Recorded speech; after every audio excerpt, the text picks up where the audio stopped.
Bonjour, donc je suis Sandrine Montero, je suis guide en développement personnel et j'accompagne aussi les couples. Donc j'ai fait une vidéo qui explique plus qu'est-ce que c'est le développement personnel. Donc dans celle-ci, c'est pour parler plus de ce que je pratique avec les couples.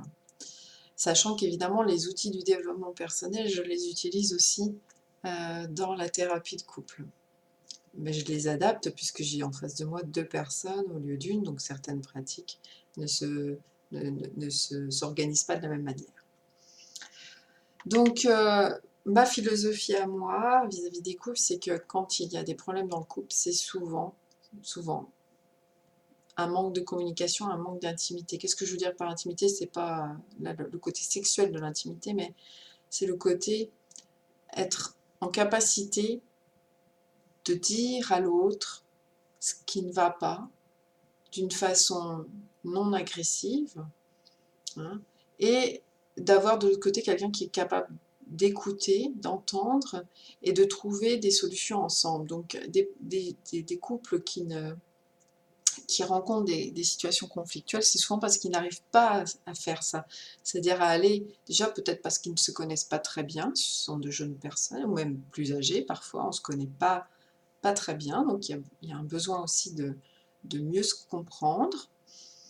Mais aussi d'arriver à être sincère avec l'autre, parce qu'on peut être empêché de faire ce chemin, parce qu'on a peur de blesser, parce qu'on a peur que ça s'aggrave, parce qu'on on pense qu'on on doit être parfait et que du coup si on dit qu'on se sent mal, c'est qu'on n'est pas parfait, ou si on dit à l'autre il y a quelque chose qui me dérange dans ce qui se passe entre nous, on est en train de le critiquer et du coup ça peut pas être une bonne chose. Donc tout ça, il va falloir effectivement le mettre à jour et du coup,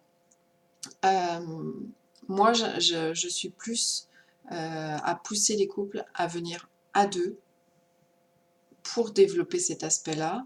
Et pourquoi c'est important aussi, même si par exemple je travaille avec l'une des personnes, que l'autre personne soit présente.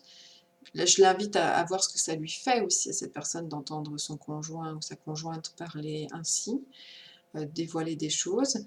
Et puis, ça permet de mieux se comprendre, tout simplement, parce que je vais aller chercher des choses plus profondes avec l'une ou avec l'autre.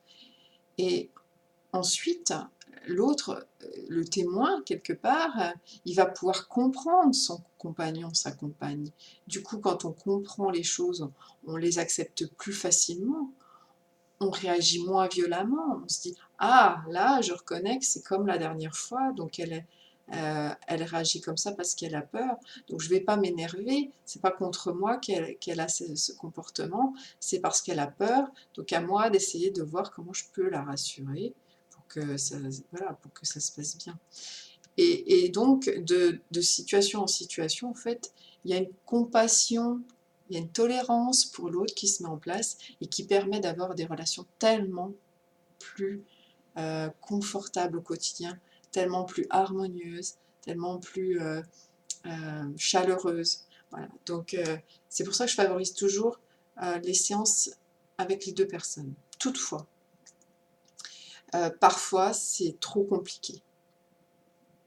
Il y a tellement d'historique, on va dire, que la confiance est rompue, que du coup, la parole, au départ, elle ne peut pas se faire comme ça.